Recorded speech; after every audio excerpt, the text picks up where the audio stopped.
Hello and welcome to the cooking show.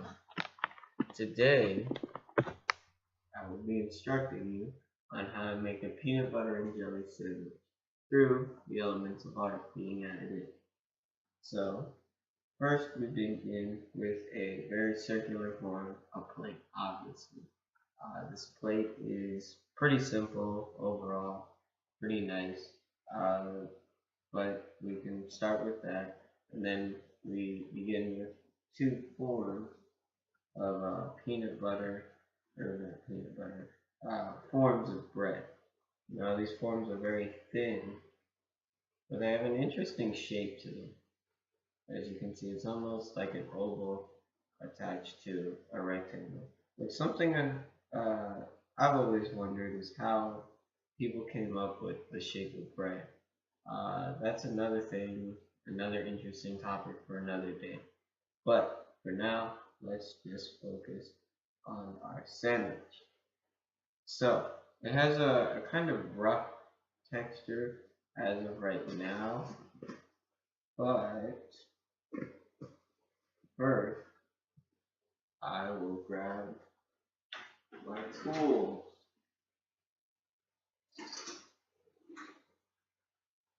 I like to use a spoon, and I always like to add my jelly first. Some of you might find that strange, but it's alright.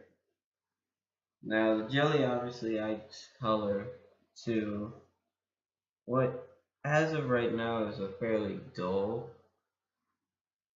background, and it also makes the texture a little bit smoother and fruitier.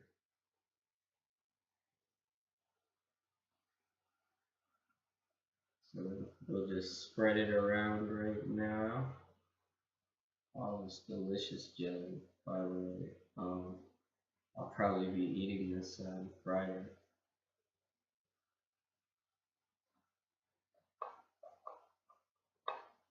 That is spread around.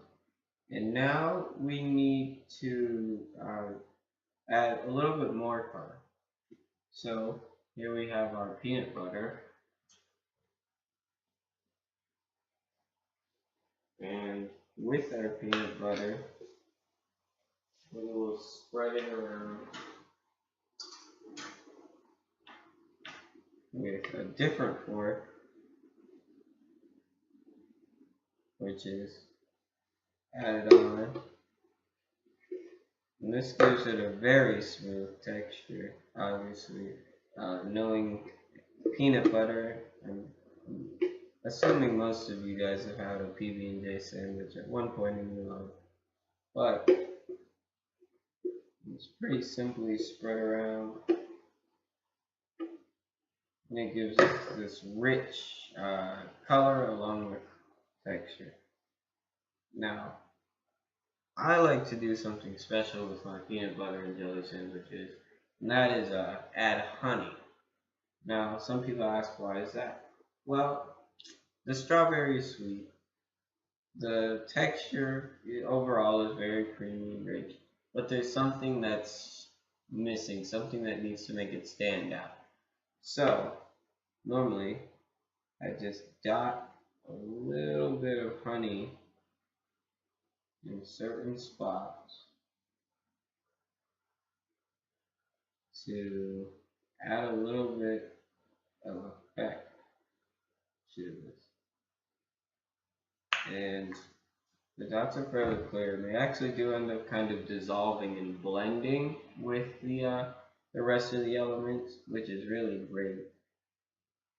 So then I'm able to basically finish my sandwich, and it's a regular peanut butter and jelly sandwich, but with a sweet taste to it.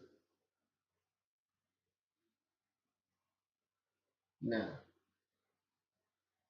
this is, right now it's two forms, and as I do this, it'll be combined into one form. And it's a solid form. And in many ways, it looks just as it did in the beginning. However, it's very, very different. Now there's a lot more definition, things like that. So it's placed here in this space, and I mean, obviously, a sandwich on a plate might seem fairly boring to you guys, but there's so many things you can do with it now. You can manipulate it. You can change the camera angles that you're using to make it look different in many ways. You could even take a bite out of it. See how tasty that was? To manipulate it and just change the object that you have. With that, I thank you for seeing this cooking presentation of how to make a peanut butter and jelly sandwich. Thank you.